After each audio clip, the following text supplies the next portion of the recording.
On today's episode, we'll talk about the job of the loader, the importance of being a people person, Megalopolis, Saturday night, and of course, completely embarrassing yourself in front of John Mulaney. Just a little bit of business before we start. There may be a curse word here or there in this episode, so please listen responsibly. As always, our website, theop.io, is up and chock full of tips, tricks, and GUI operator goodness.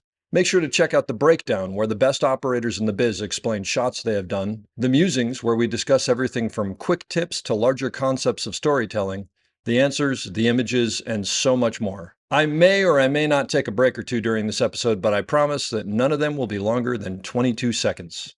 Finally, if you are enjoying the podcast, please follow us, write a review, share us with your parents, and talk us up around the water cooler with your friends.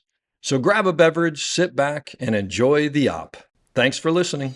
Lock it up, nice and quiet, and let's roll. Rolling! Victor 30 Echo, take 2. Hey, Mark. Hey, Mark. And camera set. And action. Hello and welcome back to the Op Podcast, the podcast where we talk about operating and the art of visual storytelling. My name is Dave Comites and I'm your host, and I'm coming to you today from lovely Inman Park in Atlanta, where I'm staying because I'm on a show here. I have finally, after trying many times, gotten today's guest to come sit down and talk with me because she's a friend and she works on a ton of great things. Torey Lenart is a loader, and she's actually the first loader we've had on the podcast, so I'm very excited about that. She also, by the way, if Red Bull is listening out there, is looking for sponsorship by Red Bull, and anybody who knows Torey knows what that means and why. And truth of the matter is, Red Bull would probably do very well if they sponsored her, so I'm just throwing that out there. Some of Torey's credits, but not all: Megalopolis, Saturday Night, Hawkeye, WandaVision, Emancipation, Divergent, and 2 upcoming shows, Chad Powers and Madden. Without further ado, here she is. How you doing? I'm good. Sorry you have to listen to me. Yeah, that's all right. This took forever. Yeah, I'm sorry. Because you're busy. Because you're unfortunately working constantly. But then they shifted our work week, and then you were busy, and it was a whole combo. I know, so don't blame me. All right, so before we go into what your story is, tell everybody actually, I'm going to ask you this 2 ways. Okay. Tell everybody what the job of the loader is, but break it down to film loader and digital loader, because it is slightly different, right? Yes. And you've done both, yes. Right? So I think mainly, to put a broad spectrum on it, I think your loader is pretty much your best boy for the camera department. Okay. Just broad without putting any details into anything else. And that's the same for film and digital. So you are still in charge of the truck, you're in charge of the gear coming in and out, the time cards, the paperwork, you're the liaison with the office, with Transpo. Kind of very similar to a Best Boy grip and a Best Boy electrician. Okay. Oh, it's funny. I never ever thought about it, but that makes a lot of sense. Yeah, so you're the liaison. If anybody happens with post-production, with anything else, you're kind of the one that they go to, because obviously your A-camera team is usually pretty busy. But then on a film show, you're actually physically doing the loading, right? Correct. Yeah, so digitally wise, you have, your shuttles and your drives and your masters, and you're downloading the physical cards and the sound cards. Let me ask you a stupid question about that, because that all happens while I'm either home or on set.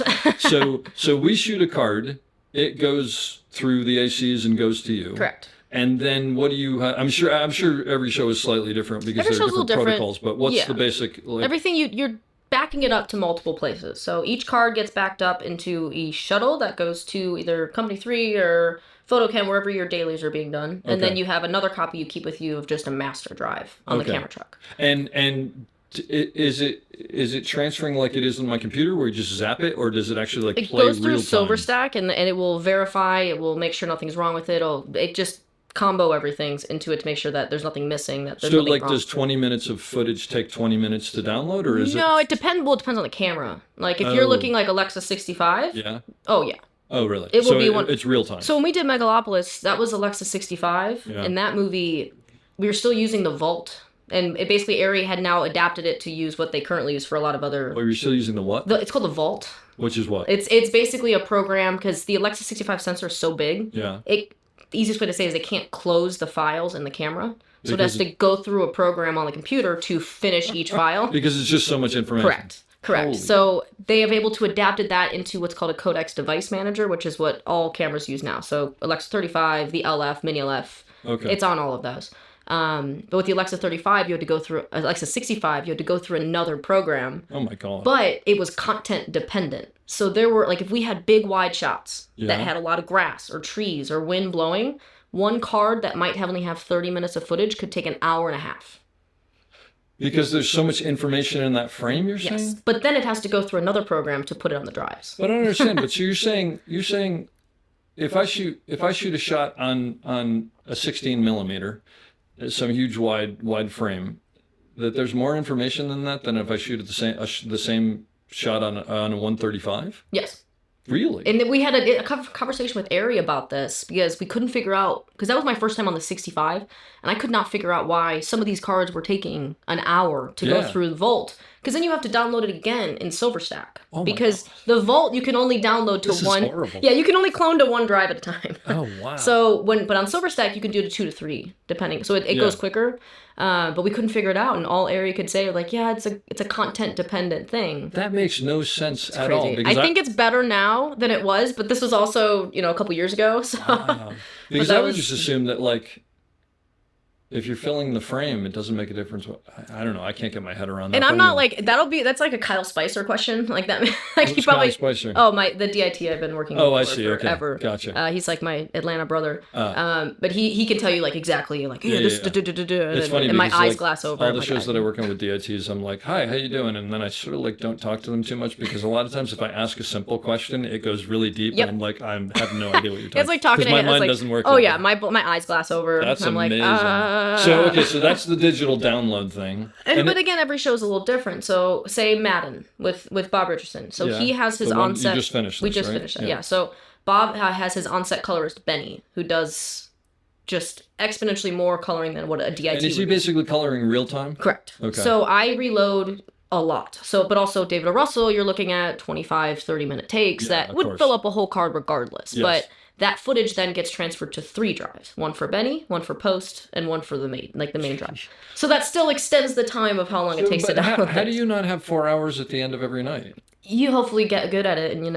like when to reload and when not to. Wow. And be like, okay, so we have, and it's hard if you're on shows where they can't tell you when they think they're going to wrap, but if they think, hey, wrap's going to be at 8 p.m. Yeah. Awesome. I know 6 p.m., 7 p.m., reload everybody. I got you. So then you can't, because you only shoot so much in an hour. Yeah, that's true. So it becomes a little better of trying to do that. There's a little bit of time management there. Okay, so that's digital, and then film. Film, it's different.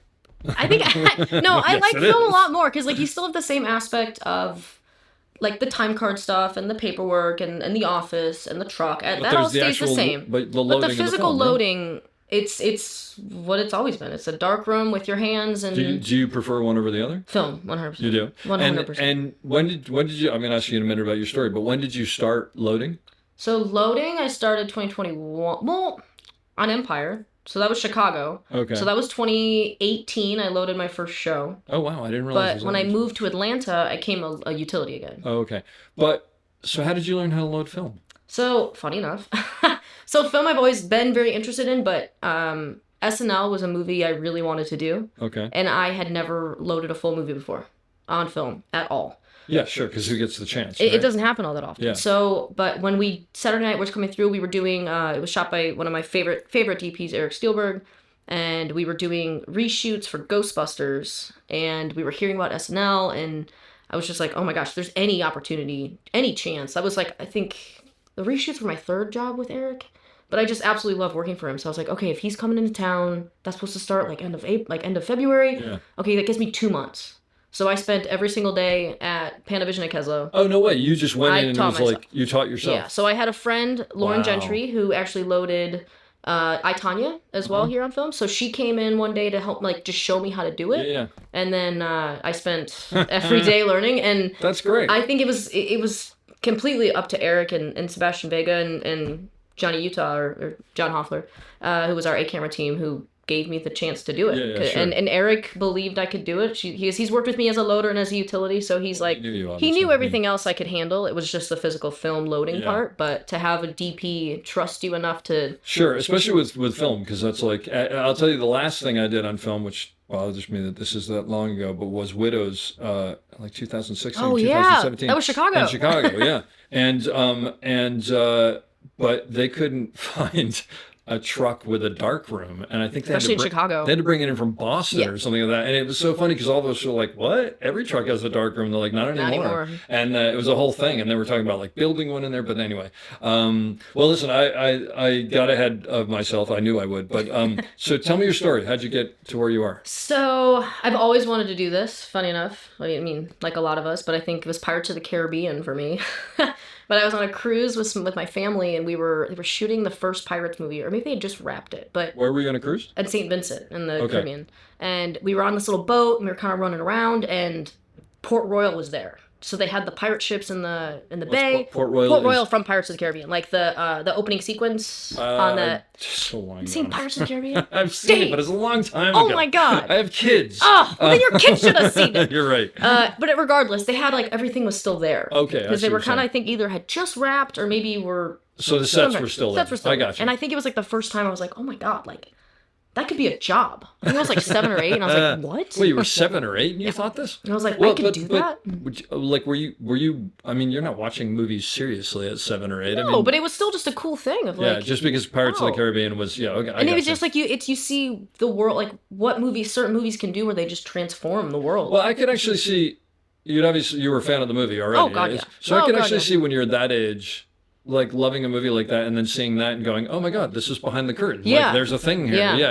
Okay. So I just came super hooked, and that's really I have nobody in my family who's been in the film industry at all.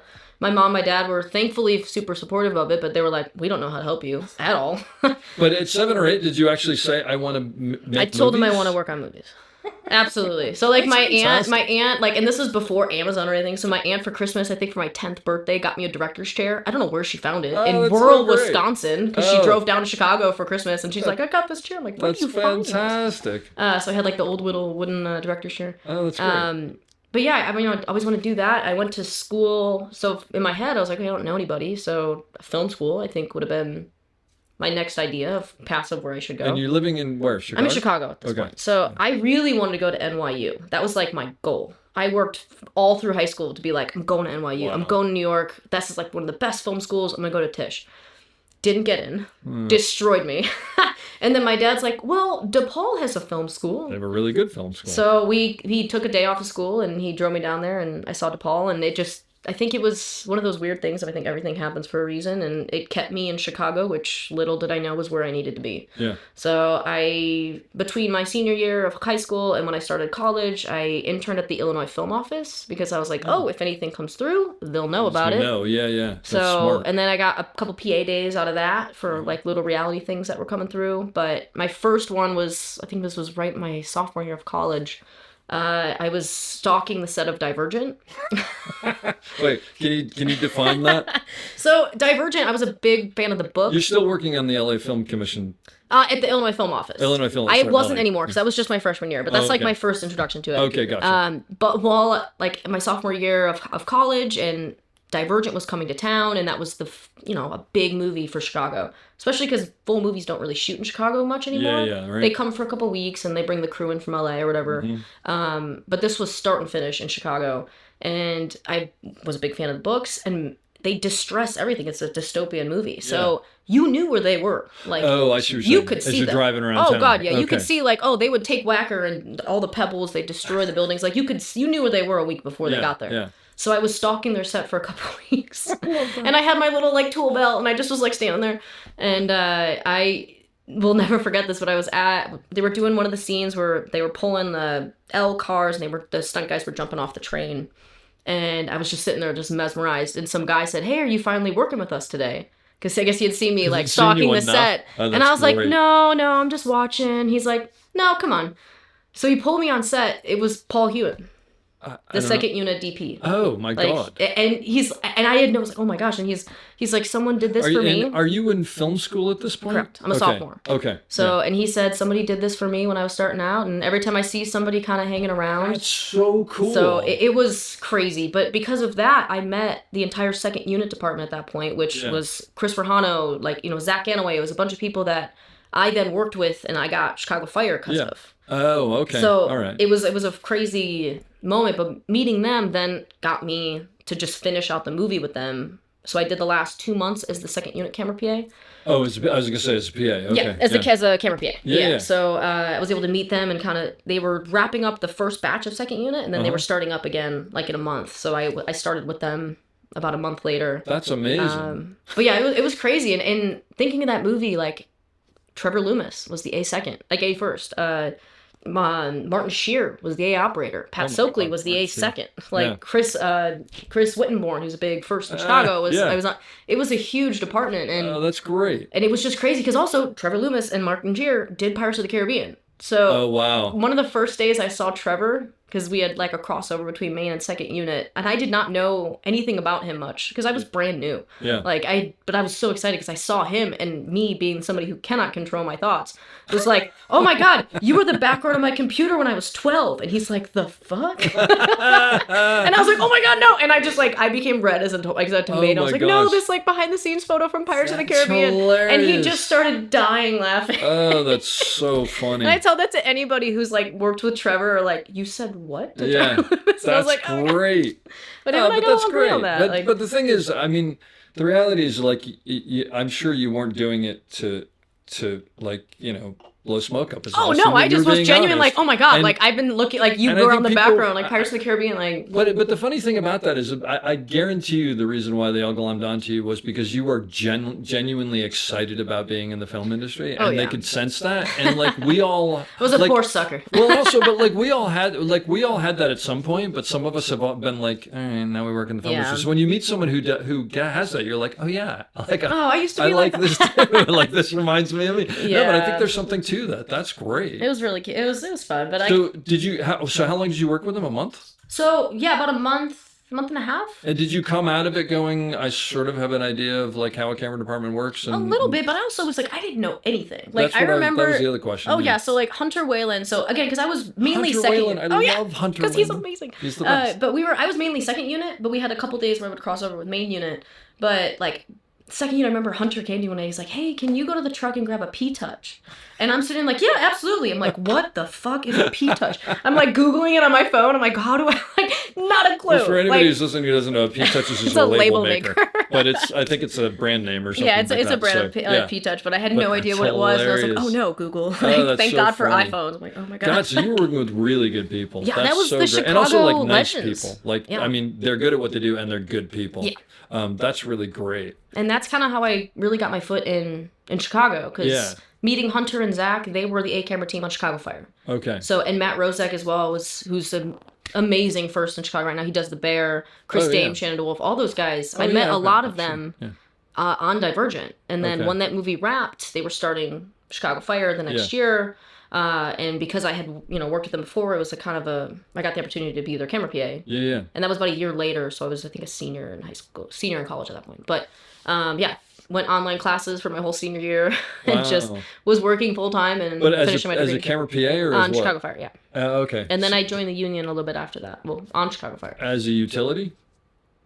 And forgive me for asking this, but when you go from camera PA to utility, is there really that much of a difference other than you're in the union? Yeah. Oh, yeah. It depends. Well, definitely. Because I honestly don't completely understand what utilities do, even though I know they do a lot and they're important, but I don't quite understand what their job is. Well, it depends on, I think the utility job is very interesting because it's very different depending on A, who you're working with, and B, what you're working on. Oh, maybe that's why, because it does always seem to be different. Yeah. So it's like when I started out, we were still hardlining everything. That was like when the Pterodex first came out. Like, I can show you a video on my phone that I have that it is my favorite thing on my phone. But we were on Chicago Fire, and it was our utility, Matt Feasley, who's now Matt Rozek's second. They do The Bear. Okay. And he was our utility, and he was one who trained me, Matt Feasley. And we had this video, and we're just staring at a doorway, and it's Matt wrapping cable with Matt Rozek holding a Pterodec with the camera like a foot away from him, running down a hallway. Right down the hallway. With a handheld shot. And you just see the door frame of everybody running past. Yeah, because the Pterodecs used to only transmit you could go 4 feet. If that. So ridiculous. the job then was much different because also TV, there's no playback. So you're in charge of the DP's village, the director's village. You're in charge of hair and makeup village. Okay. You're in charge of all the monitors. All that stuff. Although that's changed now, because now sound is in charge of some of that now or something like that, aren't they? No. Wasn't there a big union thing about that? It's playback. So you can't video playback, like the video playback. Playback's a different thing, but I thought there was some. But it's villages and stuff like that. Yeah. If you're playing back, it has to be that. Yeah. But for camera monitors, we can run cables and connect monitors. Oh, okay. Gotcha. So for TV shows, very rarely do you have that. So when I started out, I was in charge of 3 villages. And you're running cables, and you're also in charge of batteries, you're in charge of all that. Yeah. But we also had a camera PA, and the camera PA was predominantly at that point, even when I was a camera PA, I wasn't really allowed to touch anything. Oh, is that right? Yeah, so it just, especially if anybody, like, it was a whole thing. Like, you couldn't really touch anything. So basically you're getting food for people and doing and you're learning. That's, and they're just, sure. if it wasn't for Chef, like, he used to be a chef, Matt Feasley. So I don't think he even goes by Chef anymore, but he's Chef to me. Who's Chef? Matt Feasley. So he's Matt Feasley. he's the A-second on the bear right now. I would imagine he doesn't go by Chef. I don't think he goes, but he used to be a chef before he started. Hilarious. I love it. So No he's wonder just he's there. in my head. He's chef still. That's great. But he would teach me how to wrap cable and how to do this. So like I think awesome. I became so good at wrapping cable because of him, and also because I started out on shows where I had to run a bunch of cable. Like it doesn't really. And then the same thing with Empire. I was in charge of villages and doing all that stuff. And when I moved to Atlanta and I became Spicer's utility, he was hardlining everything. So that was even WandaVision, Hawkeye, Emancipation with Bob. That was one of it was one of Bob's first digital movies. Wow. It was all hardlined. Bob Richardson. So I was running thousands of feet of cable. Yeah. Thousands and fiber and everything else.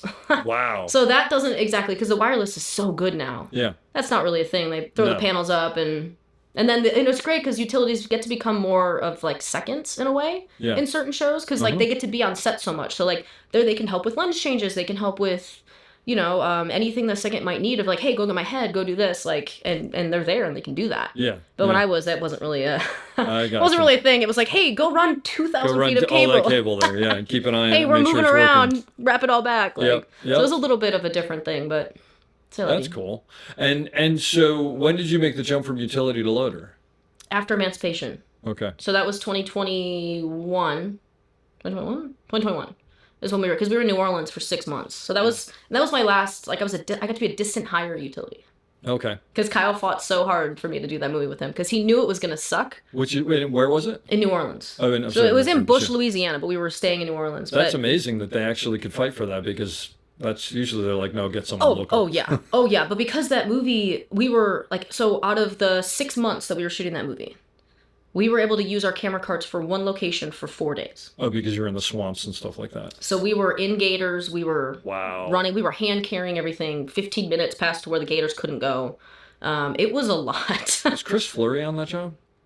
I don't think so. I don't know. Maybe it's a different movie than I'm thinking of. No, it was Antoine Fuqua. It was Will Smith. It was the one that Will Smith then slapped Chris Rock at the Oscars like a week after we wrapped. And, it was after you wrapped. Yeah. So you didn't have to like come back and but that's why nobody saw the movie.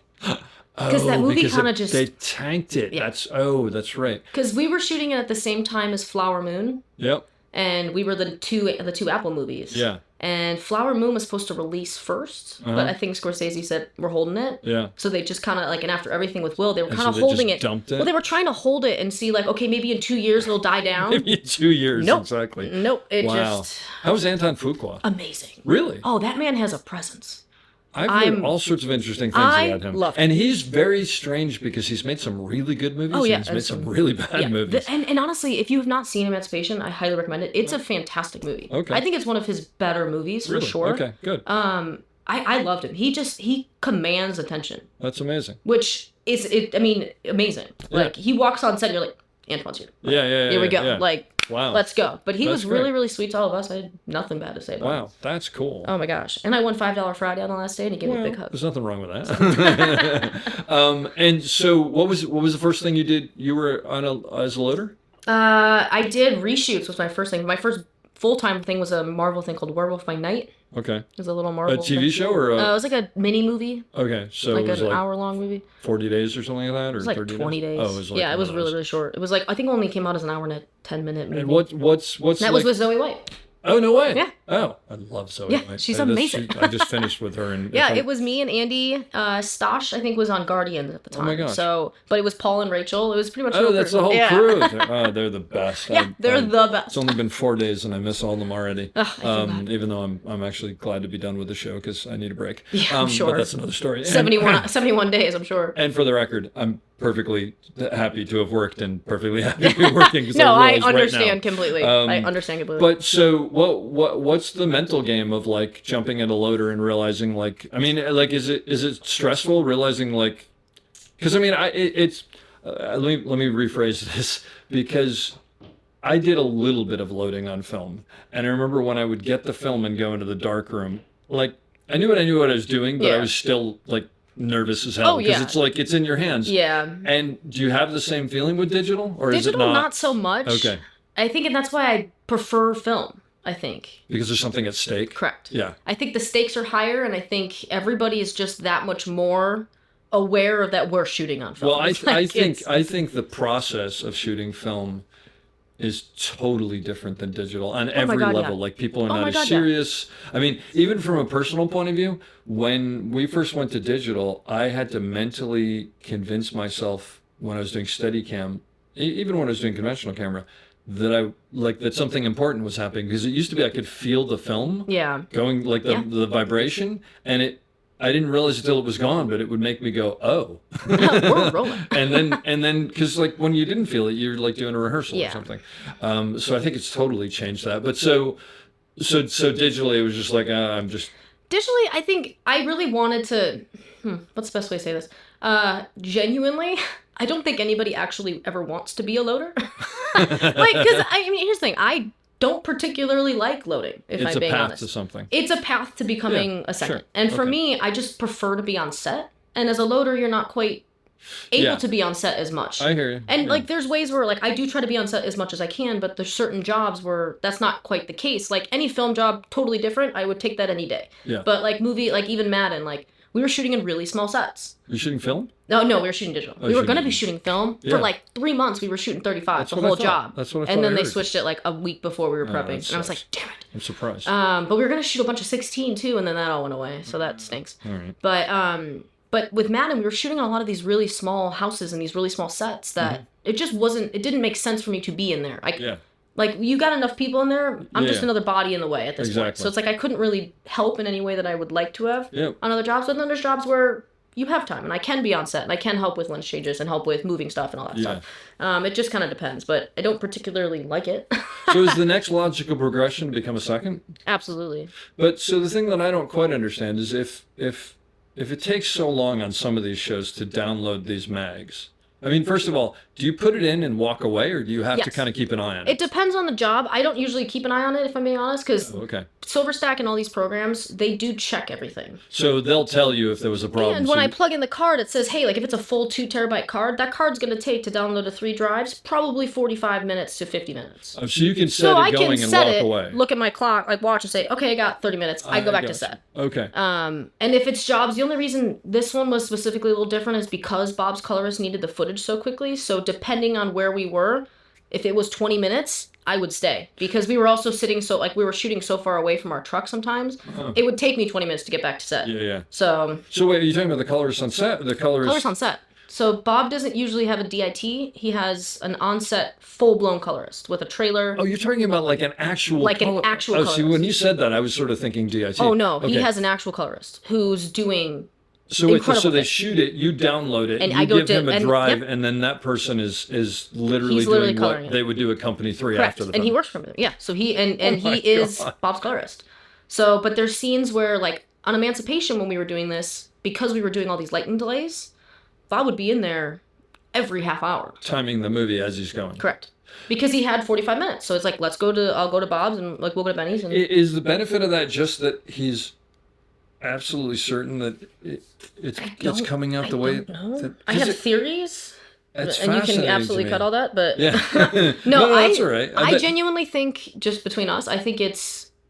I mean, you have a lot of movies now where you have a lot of DPs and studios who will change color at the end of the jobs. So maybe it's. And I baking- think for him, he's baking things He's in. baking things in. He doesn't release anything. Yeah, that actually makes a lot more sense. So and because somebody who's shot predominantly on film where he gets total control, yeah. digital wise, he doesn't get that much anymore. Oh, I so I think gotcha. for him, he's like he doesn't release any dailies until he's Until gone through every single bit yes. of it with Benny. Oh, that's fascinating. Yeah, so it's a control thing, which makes perfect sense because that's one of the big things from film to digital that's changed so much is like, it's like the DP's chair has gotten pushed farther and farther away from the monitors. Correct. And they've lost a lot of Because control. you can change so much of it in post. Yeah.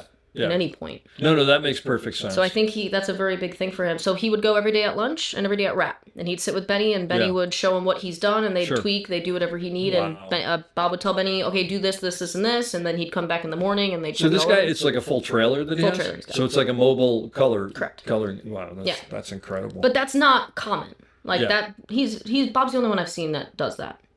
But that also then slows down the process for me. So it's like for me, having to go to 3 drives instead of 2 adds time. Sure. And knowing that I have to take this immediately to Benny, so he has time to get stuff before Bob goes and sees him. Especially when you're under a time where lunch is like, hey, so we were supposed to break at 2, and then it's 1:30, and they're like, that's lunch, and you've got to drive, and you're like, oh, shit. Yeah. Bob's going to be pissed. Oh, God. So it's just like, it's... Yeah. So then, in preparation for becoming a second, are you then going to set whenever you can and sort of shadowing them and helping with whatever? And if I'm not doing anything on the truck, I prefer to be on set. Yeah.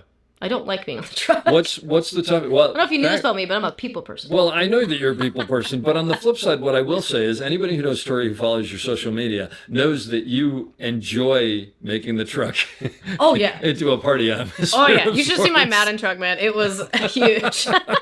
I will see if I can get pictures of some of your trucks and post them on the website for this. Because every once in a while I'll look and be like, holy, like, it's insane. Especially my Christmas time trucks. The Christmas one, because there's always the elf, there's always the lights. Buddy's always there, the lights are always there, the stockings. It's pretty funny. I guess if you're going to be there, but I'm sure people appreciate that, right? Oh, I'm making this house a home. But the thing is, I guarantee you that besides your personality, obviously, and you're good at what you do, I guarantee you that's also probably why you get hired by a lot of people, because it's like, it makes something that would ordinarily be boring fun, right? And I hope so. Yeah, I would think so. But also, it's like you think about it, what we do as our jobs of like we're on set anywhere between 10 to 14 hours a day. Yeah.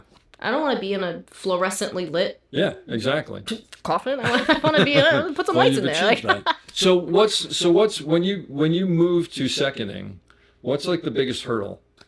What's like the thing that you're like, I can't wrap my head around that.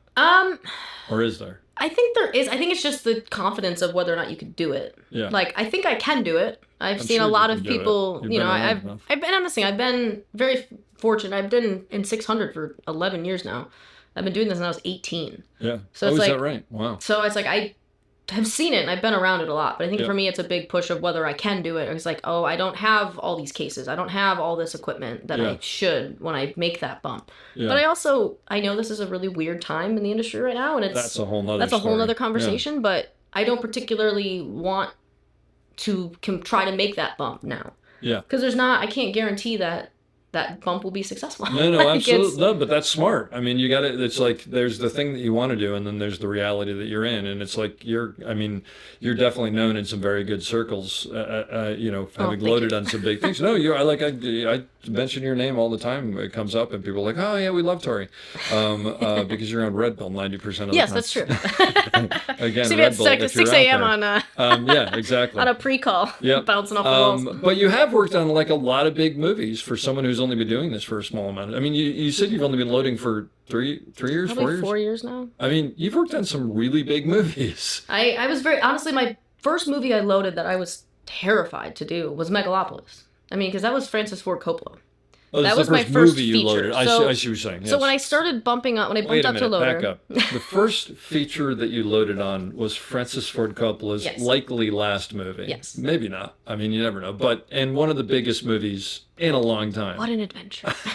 So first of all right, tell me about getting the call for that. So it was funny because that was right around, that was 2022. So that was right when everything was crazy. Like there were jobs out the yin yang. Yep. And I had done a TV show, a Marvel show called Echo with, oh my gosh, an amazing guy. I've never met Ethan McDonald. He's fantastic. He's a first Autumn, or he's a he's DP? Autumn's first, who just did Sinners. Oh, wow. He's amazing. Yeah. But I got a call for that. And it was I can't remember how many, it was maybe 2 or 3 months. And that kind of took me through. But I was lined up with Kyle, because again, when I came to Atlanta, I was a utility for a really long time. Yeah. And I was good at being a utility. And when I moved to a new town, I was like, I don't really trust myself as a second or a loader right now. I would like to just utility so I can make a good name for myself. Yeah. So wait, let me ask you a question before you go on. You moved to a new town like Atlanta. How do you go out and get your name out there? I didn't know anybody. That's what I'm asking for people who do that. Yeah, right? I didn't know anybody. Funny enough, so Keslow in Chicago Colette in Chicago, Yeah. reached out to Greg here in Atlanta and Greg, said, hey, who runs he runs Tesla here. Yeah. And was like, hey, she's coming to a town. And I kind of, she's like, can she come and meet you guys? So he's like, yeah, absolutely. So I came to Keslo, and Greg was like, hey, well, I'll text you if, we got any preps coming, you guys can meet. You can meet everybody. That's great. I said, great. So I spent a lot of time at Keslo because we also didn't have Panavision in Chicago at that point. Oh, yeah. Panavision was in the break of Chicago. So Keslo was who I knew best. Sure. And I kind of would hang out at Keslo, and, anybody who was prepping, I'd get to say meet them and whatever. And then through that, I was starting to meet friends in EAV, at Flatiron, at Trophy Room, at like all these different bars. And then you just kind of make some friends. Sure. Who were then like, I met one guy who was like, hey, we're starting this TV movie. We need a utility. And I was like, done. And then that was the same guy who then brought me on this show called Doom Patrol season 1. Mm-hmm. And our second on that, his name was Paul Saunders. Love him dearly. He is Max Drinkera's second. So when Max got the call for Megalopolis, Paul was on that with him. I don't even understand how you remember these many people's names. I can't remember anybody's name. I don't know people I've worked with for 3 months. No, but Paul's great. So I've worked with him a few times. But Megalopolis, I remember because I was with Kyle and we were in line to do Blade. Like version 1 of Blade. I think there were 4 different camera departments on Blade at one point before they canned that movie. Blade meaning like the remake? The Mahershala Ali Marvel Blade. Okay, gotcha. And that was supposed to shoot 2022. Yeah. That ended up falling away. But we were lined up to do that. That was supposed to be me, Andy, Stash, Paul, Rachel. Oh, wow. It was going to be the whole gang. And Kyle was going to be the DIT. Yeah. And that ended up going away, thankfully. But I had gotten a call for Megalopolis. And I called Kyle and I was like, oh my God, I got this call. And he was like, you should do it. He's like, I know, but I'm supposed to do this with you. And he's like, you knew what it was. You knew it was, okay. Well, because I looked it up. Everybody knew what it was. Yeah. It was like Francis Ford Coppola. It was Adam the show to Driver. get It was on. the biggest cast I've ever seen on a movie before. Well, and it's Francis Ford Coppola. So I was like, holy shit. Yeah. So, but I had actually never worked with Max before. Okay. So, but I had worked with Paul and I had worked with the B camera team before. And that was like my first full-blown feature loading. That's amazing. Which was awesome. So tell me about working with Francis Ford Coppola. He was great. I mean, he the fascinating thing about him was that he shoots everything like he shot everything in his career. So there's no monitors on set. That man, I love that. That man sits next to the camera in his chair and he watches the He's still old school. Yeah. That's fantastic. And he'd trust Mihai, our DP, with everything. And, if he felt like he got it in the performance, he would look at Mihai and Mihai would be like, you get it visually and good, we're off. So the only real monitors were the focus monitors and our DIT. That was really fantastic. And also we had like this second unit, kind of mini unit kind of thing that I was still loading all their footage as well. Yeah. But that was like the fun unit, behind, what's the best way to say this? It was like all the little tricks and little visual fun shots. The fun shots that he's been doing since Dracula. Yeah. They were picking up these little weird great. The big miniatures and all this weird shit. Is Sean Moe on that unit? Yeah, Okay, yeah. So he was he was our C camera. Yeah. But he was pretty much that unit, and then they would come to our set. And then Henry Turrell was on B. Yeah, Henry was on B. Yep, Henry, That's and then a great group of people. Yeah, it was amazing. I mean, are there times where you're just like, I can't believe that's Francis Ford Coppola. Oh yeah, it was crazy because he's like 84. I know. And that man was on set 12 hours a day. That's awesome. Which is kind of crazy. You're like, damn, he's doing it. Right.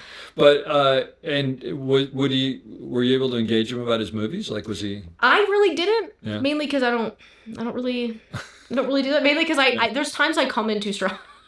So really, I try to keep it a little cool. But no, in Madden, John Mulaney, I love him. John Mulaney was in Madden? I love him so much. Oh my gosh. So he plays Trip Hawkins, the creator of EA Sports. Oh, okay. So because the movie's pretty much about John making the video game, about John's life. Oh, I see. I didn't realize that. I knew it was about Madden, but I didn't know it was about the video game. So it's about the video game and about John's career and all this stuff. But please tell me John Mulaney's as cool as oh my God, I think I scared him. But again, so he's in a movie with Christian Bale.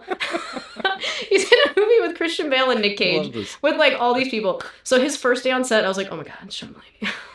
I was like, and I had not talked to any actors. That with all those people, and that's why I was laughing about this because he wraps his first day. And he's walking back to his car, and I'm position myself to be able to pass him and be so you stalked him. So I just to be clear, him. so you stalked him. And I was like.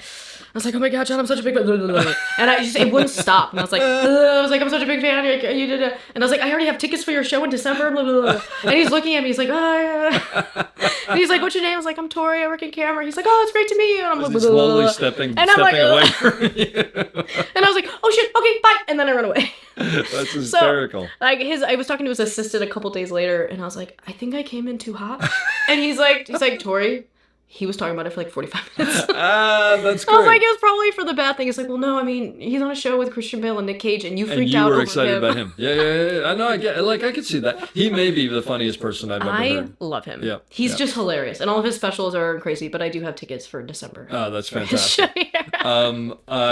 So I don't usually talk to directors or actors because is that right? Well, because that's what happens. Sometimes I get too excited. You mean you purposely decide not to because you don't want to let the genie out of the bottle? Yeah, pretty much. That's probably smart. Now, so is that going to be an issue when you're on set more?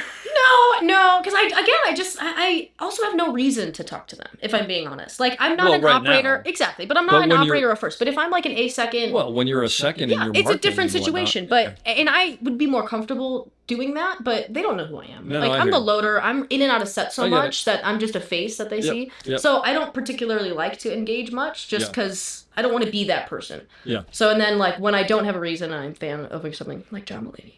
That happens. But I think it'd be different like once I'm a second and I could be on set and people see me a little more and they know my personality a little more. It won't be as strange. So since we touched on that, so do you interact with the operators much? I do. Oh yeah, like Henry and Colin and all those guys. Absolutely. I mean, I'm not talking about socially. I'm talking about professionally. No, absolutely. Well, I mean, because I'm also in charge of all of their paperwork, all of their shipping, all of their time cards, all of their receipts. I handle all that stuff. So. They'll text me at night and say, hey, I'm home, so I know their out times, and so I do have a different kind of relationship with them, absolutely. Sure. But I don't really do much while we're on set because they've got their assistants, or like I'll carry the steady stand or stuff like that. But it's not. I don't do much for them. That sounds weird to say, but yeah. Yeah. Well, for people who are up and coming operators, get to know your loader because your loader takes care of all sorts of extremely important stuff. Get you paid. Yeah, and get your check requested. And truthfully, anything else. I mean, it's kind of amazing actually the things that the loaders have done for me in the past. If we need to change your car out, if we need to do anything like that, that's a lot of the time us. All of that stuff. Or hey, you're running out of gas. Hey, Transpo, can you fill up their car? So is there a which does happen? What's the eventual, like, what's the 20-year plan? Oh, God, I don't know. Is there a 20-year plan? I feel like I've had a plan and then everything's gone to shit. No, well, you said you didn't get into this to become a loader, so... No, it's true. I would love to be a second. I want to be... So, I think a lot of Shannon, who you've had on your podcast, because she's a career second. She is. She's fantastic. She was a big part of my career in Chicago. Because I did Empire with her for 4 seasons. Oh, sure. Okay. That's Plus Electric State, Electric Dreams, and all those shows. Where we met. Yeah. With awesome John Lilly. Yep. But I think she did so much for me in my career. I'd love to have a career like hers. I'd love to be a second. I don't particularly think I want to pull focus in any way because that scares me.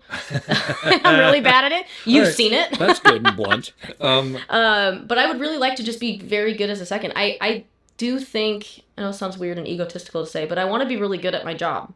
Well, everybody wants to be really good at their job, hopefully. Hopefully. But that's why I think I stayed at utility for so long. I wanted to work on the jobs I wanted to work on. And get to the point where you're like, that level I'm very where good. I get to make these, get calls for movies like Megalopolis and get calls for movies like Madden. Yeah. Or have a DIT who's like, hey, I won't take this job unless you do it with me in New Orleans. That's amazing. So I was really fortunate, and oh my God, I'd be lost in this job without Spicer. Oh my God. Especially in Atlanta. Like, he's been amazing. But yeah, I want to be a second. I'd like to do that at that point, but I don't particularly want to, I don't want to do it yet because I don't think I'm ready yet. Well, so that's my next question is what do you have to learn, or what do you have to... If a first comes to me and says, hey, come second for me, so that's what it my is. All right, universe, you're listening right now. Or just, I think more and more but I also really like loading film. Like, I kind of... Yeah, but it's so few. You've only done... 1 job, 2 jobs? 2. Which is 2 more than most loaders and that's the thing. have ever I would done. love to do more. The thing that you have going for you is there aren't that many loaders who know how to load film. So at least, and generally speaking, the movies that are going to be on film are going to be big sort of tent pole or whatever you want to call it, some sort of big movie. Do you see that Jurassic World shot on film? Really? Yeah. 35. The new one that's coming out. The Scarlett Johansson one. And honestly, I'm shocked. I don't even know what to say about that. Like, why? Like, who won that argument? I don't know. Especially because they've none of them. Well, maybe the first one. No, the first one was, but to a modern day VFX movie like that, crazy. No, that's crazy. Which is awesome. But also look at Twisters and Dan Mendel. Oh, is that right? They shot that on film too. I don't understand how these people get these I love it. choices like, made. It's that's fantastic. why I'm like, there's a part of me being like, okay, maybe this trend might shift a little bit more. Yeah, like, no, absolutely. Maybe but there's the gonna be thing more is, film. but the bottom line is because you have loaded on big things on film, and you've worked with some big people, like you're in a very small pool of people who they might go to, you know? I would hope, but it also is very much, I think I got very lucky that I met a lot of really incredible people here in Atlanta. And the thing, going back to SNL, like, without Eric and without Sebastian in Utah, I would not have gotten that job in any way, shape, or form. They had zero reason to hire me for that job. Yeah. I had never done it before on a movie. Like, they had worked with me as a utility, and they had worked with me as a digital loader, but never as a film loader. So was there a big learning curve when you got in there? Yes and no. I did, I flashed a mag my very first day at prep. It was a reg test. Even so. But at a reg test, but like I literally like, cause it was 16 mil too. So the way that we were like rewinding everything. So wait, was this an SR or what was it? No, we were on 416. Okay. Yeah. So, but because we were doing a reg test, that was my first time doing it. I had not practiced rewinding film. I didn't know that was a thing. Wait a minute. So like a reg test, you shoot like 40 feet and then you got to go back and rewind it and then shoot it again. And shoot it again with the board askew so you can see the lines. You can see it, yeah. I didn't practice rewinding film. Yeah, who does that? So I did, in my head, I was, and Utah's like, yeah, so basically you're just going to rewind it. I'm like, okay, so I'm sitting there. But because 16 is coaxial, when I put it down to rewind it, it fell through the bottom. Oh, so it's caught, like, so, because it's, the take-up size of it. So I'm like, and I could hear it in the tent. I'm like... You're in a tent. Because we were at Panavision. Yep. So I'm like, I could hear in the tent. And then I was like, okay, so it stopped pulling. And I was like, okay, I think that's it. So I unzipped and I opened it up. And I'm staring at 40 feet of film. And I was like... Oh, my God. First of all, at least it's a... And that's it. But my heart went into my ass. But still, it's just, like, not a great way to start. Correct. Day one. Like, I was like, oh, my God. Like, this is going to be it. Okay, like, so here's the question.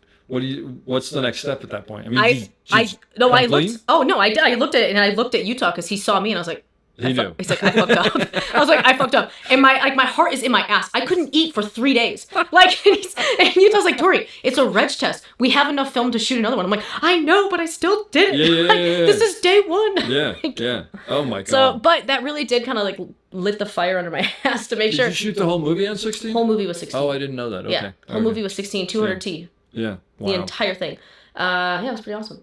Oh, that's the other thing I didn't think about, because back in the day, you also had to keep track of all the different film stocks. Yes, which this maybe one, on this and it was one. So, but yeah, and this was a little easier because again, it was one. But and after I got the job and was learning a lot about the other side of film loading, I had a bunch of my friends who were seconds and firsts now who used to film load a lot and still had their documents of how to keep inventory. Oh, yeah, which is a whole like that other thing. That's like an Amazon warehouse kind of situation. So it was, what was really great though is getting to see 4 or 5 different people's versions of theirs. Oh wow! So then I was able to build my own of what I liked on everybody's. Sure. Because a lot of my friends had Excel documents and like, hey, just use this, and I was like, yeah, but I don't trust. Not only don't trust you, but I don't like trusting other people's It's not the equations. way your mind works. Or whatever, and I was like, I need to make sure that I know how these are working. So if something doesn't look right, I know how to fix it.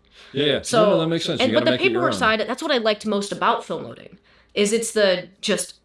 You need to have everything in order. Oh, you totally do. That's why I'd be terrible at it. But I remember like we'd shoot things with like 5 or 6 different film stocks, and they would have to keep track. I mean, because you'd have to make sure that we had enough, and for any different point. And then it was funny because at the end of the show, it'd be like, all right, we're shooting on like 80-foot loads. Yeah, it's like you got nothing but short ends. All these short ends all over the place. But like the math in that just blew my mind. It's like, but it's a little easier with digital now because I can make like an Excel document, or that I can calculate like, okay, this, and this equals this. This is how much we've wasted. This is how much, and it can just add it as the days go on. So it's a little bit easier than back in the day when everybody was doing it on paper. I can't even imagine that. It was kind of. I mean, I just remember it happening. I mean, I remember going. But it's crazy. But that's what I do love about it, though. It's like we were talking about before. Everybody has just a different mindset, and it's a fun, amazing feeling knowing that, like, Saturday night, every single piece of that movie went through my hands. That's pretty cool. Every So was that a good piece. movie to work on? Oh, it was amazing. Yeah.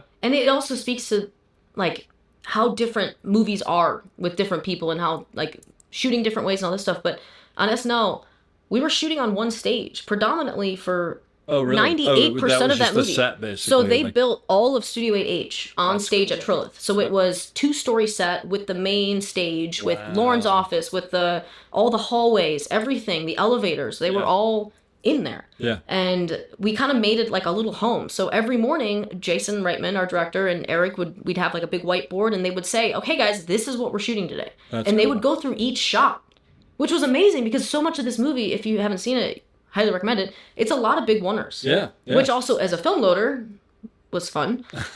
Because, like, the first shot in that movie, when you enter into Studio AH, it's like a 5.5, 6 minute oneer. Yeah. Which means it was one take, can the short end, reload. Yeah. Like, I'm just, like, running back and forth. Is your 400-foot mags? Yeah, for 16 mil. So that's 12 minutes. So it's about 12, 11 minutes. So, yeah, you're like one. So I had, like, 22 short ends day one of just, like, 120 feet, like 140 feet. And you're like... Wow. Wow. So you're like, hey, B camera, you doing inserts? Perfect. Here, take these friends. Did any of the SNL people, the actual SNL people, like from back in the day, show up? Not on set, but Jason was obviously very good friends with Dan Aykroyd from all the movies we had done, or they had done with Ghostbusters and stuff. So he called in a bunch of times and was talking to the cast and everything, and we could hear him on speakerphone. That's cool. Yeah, they were awesome. What a cool thing to be a part of. Like, I mean, that's like part of like entertainment history. And and that's why I pushed so hard to do it. And I was like, I don't care if I don't know how to do this. I will learn because it's this movie. Yeah. So that was really cool. But that doesn't really happen all that often when you get to be that involved in the process of knowing what we're doing that day. It's like you have your call sheet and you know kind of what you're doing. No, that's rare. But for everybody to be on the same page. Actually, you know who that reminds me of is John Lindley. Because John has that thing where he's like, it may change, but here's the plan for the day. Which he is doesn't great. go through every shot, but he lets you know what's going on. And, but on a movie like SNL where, each scene was pretty much one shot in some of these cases. So it's like, we might only have 6 shots today. Sure. But that's 6 scenes right there. Like half of what we were doing. So... Yep.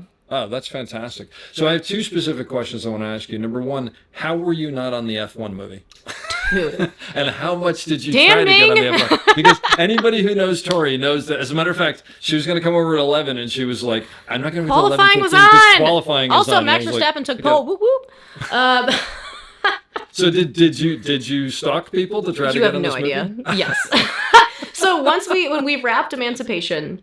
because also Dan Ming, who's incredible, he was the first AC on Top Gun, as well as then on F1. Yep. But when we did WandaVision in LA, Dan, this was right after COVID, so this was like September of 2020. Okay. We were pretty much the first show back. Yep. We were shooting on the lot. We had Lukash and Dan Ming on C camera. Wow. Like, if that... basically, just because nobody had worked and everyone was like... and everybody was available. There's a job and I'm available. And they're home. Like, they were in LA. We were shooting on the Warner, like, on the lot. At the Disney Ranch and stuff. Wow. So they're like, So they were talking a lot about the Top Gun, like, Maverick movie and all this stuff, because that hadn't come out yet, but they had just wrapped it before COVID. I got you. And we were talking about that, and then we did Emancipation, and Jimmy Ward, who was our A-First, who's now Bob's first AC, he's who did Madden with me as well. Okay. And...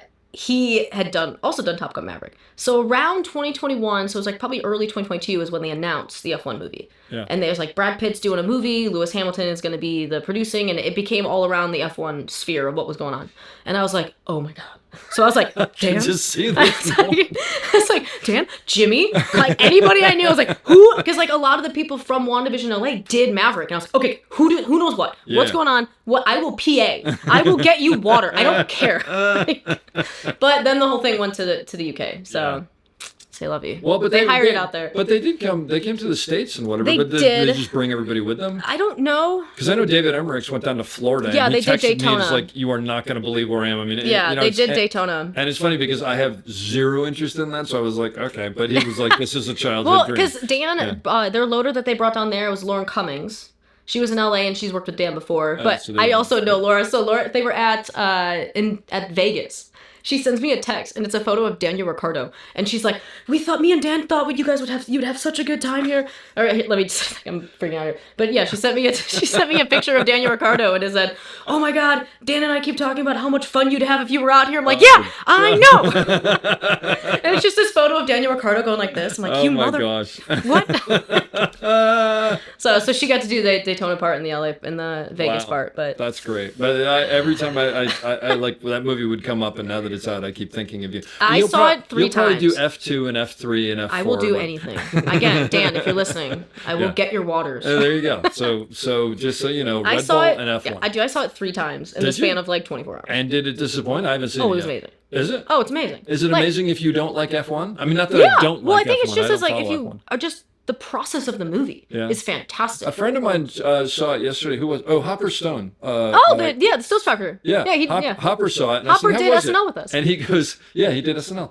He goes, "I learned a lot about tires." I was like, "Really?" And he goes, "Yeah, I didn't know there was so much about tires." Oh, it's so good. I mean, the story is the story. It's it's redemption it's arc of a driver. and... It's a movie, but everything else is fantastic. Like I was sucked in instantly. Well, I know Dan made those little cameras. Yeah. He and someone else made those little cameras that were in the cars that could pan around and stuff. And again, like so AMC, like or I'm not AMC, AMG Petronas, so Mercedes, they're the ones that made those whole cars. So they helped him. So the cars that Brad was driving was a Formula 2 car that they just redid the aerodynamics of. What's a Formula 2 car? So F1, you've got different classifications. So you've got F1, and then below you have F2, F3, F4. Oh, I see. Okay. So they're just slower, smaller cars. But it's the same concept, but just not. Yeah. But F2 and F3 and F4, they're all generally the same. Like they're uniform cars. Yeah. And then it's more about the driving. Yeah. But they're easier to drive because of that. So with F1, they had F2 cars that they just had Mercedes outfit in what would be an F1 body. Yeah. Which was kind of cool. But those things are, like, the weights are so particular at all times. So for them to figure out how to put batteries, cameras, everything in there is insane. Oh, the weights meaning, like, if you put something in the back, you've got to counter it because it has to be weighted correctly. Those cars are just insane. Oh, I never even thought about that. You can't just, like, go, we're going to throw a camera here because it changes. It will throw the way it's driving. It'll change change the aerodynamics. It'll change all that. That's unbelievable. But which is why I'm sure when... like Dan and all those guys went out there to do it, they had to do that same thing with Maverick. Yeah. So they're used to having to deal with those kind of like specs. Because it's that specific. Oh, that's really fascinating. At some point I want to talk to Dan about all this because it seems like a whole different... Oh, it's insane. Yeah, like, it's more than it was just incredible. being an AC. But I remember 2023, they shot in Silverstone, and I'm watching the race at home, and I'm just looking, I see Lukash running around with the camera, and I see Dan, everybody, they got like the whole get up and everything. I'm like, you mother...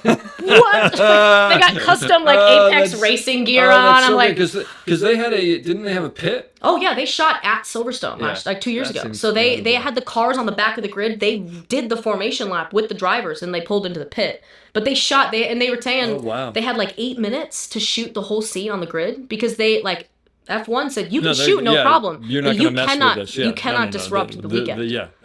That's amazing. Wow. Nuts. All right, well you'll get on the next one. But you should see it. You got to see it. It's so good. I have to. I just haven't gotten to it yet. When I first met you, you had less tattoos then. You had tattoos, but you had a tattoo. Is it on your arm of the court of the latitude or the coordinates? Oh, Pirates of the Caribbean. Yeah. And when did you get that? That's where you first saw the... Yeah, that's the coordinates of the bay in St. Vincent. It's where Port Royal was. Yes. And basically it was just to remind you of why you love this? Or? Yeah, pretty much. Because I remember going like, why do you have coordinates? And I remember thinking like, maybe she like left something somewhere. Like, so I need to know, this is where my car's parked. Yeah. But I thought that was actually really cool. Yeah, it's like my film tattoo without having... like a film tattoo. Yeah. I guess it's a combo thing. But yeah, that was one of my first ones, actually. Wow. So that's very cool. But I think actually Lindley was like, yeah, ask her about the tattoo on Red Bull. Yeah. She's like, anything to get Torey away from talking about You've Got Mail. Just ask her about anything else. I didn't know that. Oh my God. Right? I would ask John daily. It's like, tell me a new You've Got Mail story. He probably loved that. He's like, just anything. You've Got Mail. Tell me it. So like every time I'm on a plane or anything and I see You've Got Mail, I send him a photo. I was like, that's hysterical. Still just as good. That's great. Oh, I love that. That's fantastic. Now, on a totally non-film related thing, you also have you tend to travel. Oh, I booked a flight already. Where'd you book? Oh, I'm leaving on Wednesday. To where? Croatia. You travel more than anyone that I know. But I'm also going to Denmark because it was the cheapest round trip. Like you're stopping in Denmark? Well, yeah, like I'm going to Croatia and then I'm going to Denmark and Sweden and flying out of Denmark. But I mean, you're going to spend time there. Yeah. That's I'll spend like fantastic. a week there. That's great. Have you been to any of those places before? No. Because the last time I saw you, I was going to Japan. well, no, the last time you saw you were like, I found this cheap flight to Japan, but I don't know if I should go. It was $700. Go. $700 round trip direct on But Delta. you also go by yourself. I do. I mean, that's incredible. I'm going to a music festival in Croatia. Like that's why you're going, or you just happen to... there's like a big music festival. And so do you meet people everywhere? You must know people all over the world. I stay in hostels and I get to meet a bunch of cool people everywhere. That's awesome. So I'm staying I have a layover in Amsterdam because, again, I took cheap flights. Yeah. But, I mean, not really, it's on Delta. But I was like, I'll just go sit at a cafe in Amsterdam for a couple hours. But I have a friend I met in Vienna during Christmas who lives in Amsterdam, so she's going to come meet me for I know it. a Are you couple only days. there for a couple hours? Yeah. Or you're there? Oh. And then I guess a stopover to Croatia. Have you been to Amsterdam before? I have, as a stopover before. Oh, you should And go the same thing. I met up with her. Go to Amsterdam, though. It's fantastic. Yeah, my cousin just went. He had a great time. It's oh my gosh. unbelievable. It is the greatest city. I mean, I haven't traveled anywhere near you have, so you'll be the decider. So how many countries have you been to at this point? Oh, God. You don't even know? You don't, like, keep track of this? Oh, I have a little... I thought you tattooed No, on I your have arm. you're not going to be surprised by this, but my luggage is a Red Bull bag. Of course. Again, Red Bull, if you're listening, you're missing out on a big I do. opportunity. It's a Red Bull duffel bag, and it's got like a Velcro side pouch, and I just buy these little like 1 by 1 inch flags of all the places I've gone. Well, how many you got? Well, north of 30. Wow. But I can't give. I mean. And you've basically been doing this since what? You were 18 or 19? Yeah. Well, the big thing too is so when my mom passed away, my dad started working at Delta, and it was I think when I was 22. Oh, I didn't know this part of the Yeah. story. Oh yeah. So That this changes was things around when I met you. So could you just jump on a plane? Yeah. So basically, I had free flights for a year. Holy. So my dad was like, "Here's my login. Just you can look at whatever flights you want, and just kind of you can see." So I was able to see what flights were empty. So this was also my first year on Empire. So my first year as a utility. My first year of making a little bit of money, and I'm very irresponsible. Awesome. So we would wrap, and we were doing a lot of overnights. So it's like I would wrap at 6 a.m. on Saturday morning. I'd go directly to O'Hare Airport. I'd be like, a couple of Red Bulls. Exactly. I'd be like, let's see, which flight? We'll go there. So I do travel. I think. Seriously, you just go to O'Hare and go, what's going somewhere now, and go there. So I think I took 52 flights in a year. And you go for the weekend? Yeah. Holy. Ask Shannon. I'll never forget. Are you concerned that when you get there, you're not going to be able to get a flight back? Ask Shannon. This was like every single time I'd go somewhere, she'd be like, I swear to God, if you don't get your ass back here. She's like, be so pissed. But one of the times I went here to Atlanta to a music festival, and I was like, a storm was kind of coming in. I got a little nervous. But I went and saw like the first couple acts of this music festival. And then at like 8 p.m., I'm like, I should probably maybe try to get a flight out now. So I like went back to the airport. As I was at the airport, I'm covered in mud. The rain had hit. I've never gotten on a flight so gross in my life. I get to the airport. I get on a flight right as my phone goes off and says, "Tomorrow World Music Festival shut down. Hundreds of people stranded in rural Georgia." Oh my God! So you missed it. I just missed it. I think I got the last bus out. That's insane. And Wait, but you would go to places within the country, or you go out of the country as well? So my first trip I ever took was to London to see Mumford & Sons. They did their homecoming show. Oh, I would totally see that. So, and they had to shut down Thursday, Friday. So I was like, well, Mumford & Sons. Oh, the show shut down. Yeah, the show shut down. So I was like, well, let's get on a flight. So I flew out Friday. I saw the show Saturday. Flew back Sunday. Did you ever get somewhere and you couldn't get back in time? Oh, yeah. Because I'd have to call my dad and be like, hey, so I'm in Spain. He's like, what? And I was like, but I can't get back. So I'd have to use his like D1 status, like, and it would kick me to the front of the line, he had to be the one to type in his stuff. So I was just like, you just tell me when you leave the country at least. I'm like, sorry, can I get That's fantastic. But I think the biggest trip I went to was Barcelona for the first time. Wow. That was my first Formula One race as well. 2016. God. Max Verstappen, both Mercedes collided. Best race ever. Wait, you were in Formula One, or you went there and just stumbled into it? Oh, I was into Formula One already. You were fully yeah. So that was Max Verstappen's first race. That was my first race to see in person. Wow. Also stumbled into like the middle of the Barcelona won La Liga that year too, the soccer team. Oh. So stumbled across their giant parade, Messi, Neymar, Suarez, some absolute legends, and I'm walking around. Some girl gives me a flag. I'm like. It was awesome. I still have that flag in my apartment. But what's the best place you've been? I love Spain. Yeah. Oh, I love Spain. I love every part of Spain. Yeah. Specifically the south. I like the south of Spain a lot. But Japan was amazing. And actually, I had another question. I was just gonna. Oh, this is a stupid question, but how much does it cost to go to a Formula One race? Is it expensive? Depends. It used to not be. I mean, is it like good seats, bad seats kind of Yes thing? and no. Like you can get general admission tickets to some races. Like what are general admission tickets? So I used to be able to go to Austin, Texas for about $100. Okay. So Drive to Survive, I love it and hate it simultaneously.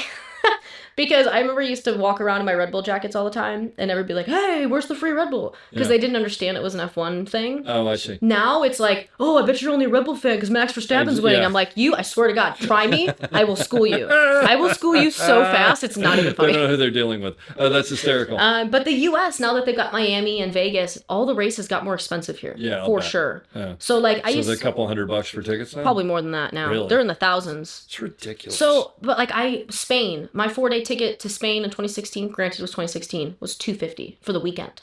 Oh, yeah, that's not. And that was a yeah. start-finish line grandstand seat. Yeah. So that same seat in Miami last year was like $3,600. It's just crazy because like when I was in high school, it's different, but it's concerts. You go to see the Stones and it'd be like $25. Oh God, I wish it was that still. It's just a totally different world, yeah. you know? So- and now it's like I see these people getting Taylor Swift tickets, like general For admission. $10,000 on that? Yeah, well, general admission for like $500 Yeah. or something like It's that. crazy, It's but crazy. I like, because I like to travel so much, I see races in Europe now. Just because I get to make a trip out of it, Oh, yeah. and it's right? cheaper. So I went to the Italian Grand Prix in Monza a year and a half ago, 2 years ago. That ticket was $180. Wow. And I was like, well, make a And trip out of it. Do you speak any other languages or do you just get by? Not good at Spanish, but I'm trying to learn. Yeah. But I listen to nothing but Spanish music, so if you hear me singing it, it sounds like I know what I'm doing. I do not. So do you just like do a lot of Google Translate and whatnot? Yeah, but it's like you go to a lot of Most places. people speak English. A lot of people do speak. I know I hate it, and I try to like wherever I go, I try to learn at least a little bit of a basics of saying hello or Yep. bathrooms, stuff like that. But then as soon as they hear your accent, they switch to English. Yeah. Oh, that's amazing. Which is crazy. Japan was, I think, the hardest because some places, especially in like rural Japan, Yep. do not speak English, and that would be Google Translate. For My the daughter win. went to China and she was by herself one day and she was like, I've never been anywhere where no one speaks English. And that was the first time for me because anywhere I've gone in Europe, anywhere a lot of places in South America, like they genuinely will speak English or at least know a little bit. But in Japan, it was point. Yeah. And I'm good with that. Like, Yeah. and I can use Google Translate or you can even like use because everything's gotten so advanced. You take your phone to the camera and it'll translate things. Exactly. It's kind of amazing. Yeah. So it was not hard. The trains took me a little bit to figure out in Japan. Yeah. But other than that, I really haven't had much of an issue. What's the place you haven't gone to that you absolutely want to go to? Like, what's the bucket list? Really want to do Thailand. Oh, well. I really want to do Thailand. But it's so far to get to, Yeah. and I want to be there for a long time, like Yeah. a month or two at least. And I also really want to do Argentina. Oh, Would really? be on my list, and Brazil as well. I have a lot of places. Yeah, I'll bet you'll get there. One thing I wanted to ask you about that I looked on your IMDb, it says you were a camera operator on something called Boy Band. Oh my gosh, yes. And I just saw that and I was like, there has to be some story here. So, my ex-boyfriend in Chicago, his dad is his parents are so sweet. But he was actually the showrunner on The Wire. Oh, wow. Joe Chappelle, amazing guy. His wife, Colleen, was kind of like she directs a lot of stuff as well. She wrote this little miniseries called Boy Band. Yeah. And it was just like this docu-series about like this boy band that like she created to make it like I think they were trying to sell it.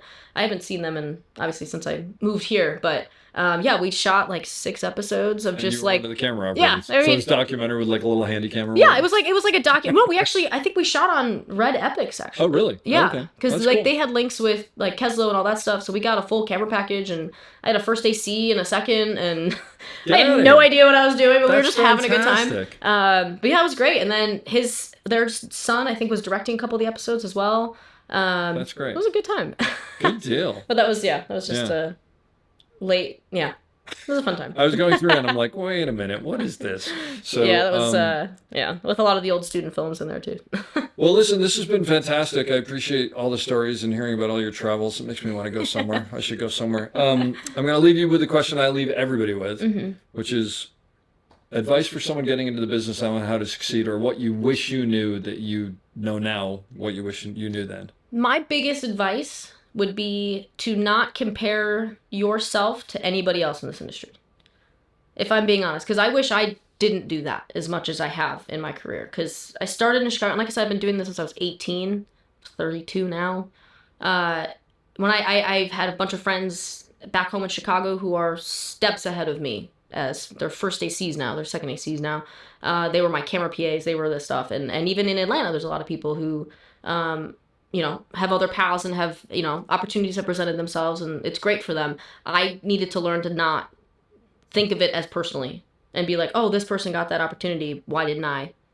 Nah, everybody's just on a different path and everybody does different things, and to not fixate on that, because it'll get there. You just gotta believe in the process. And I think everything does happen for a reason, and I think there's a lot of jobs that I don't think I got offered, and I'm kind of glad I didn't, because instead I got to do other things. Like SNL would be one of the big ones for me, because I was really trying to go for a different job. I ended up not getting it, but because of that I got Saturday Night, and I wouldn't have traded that for the world.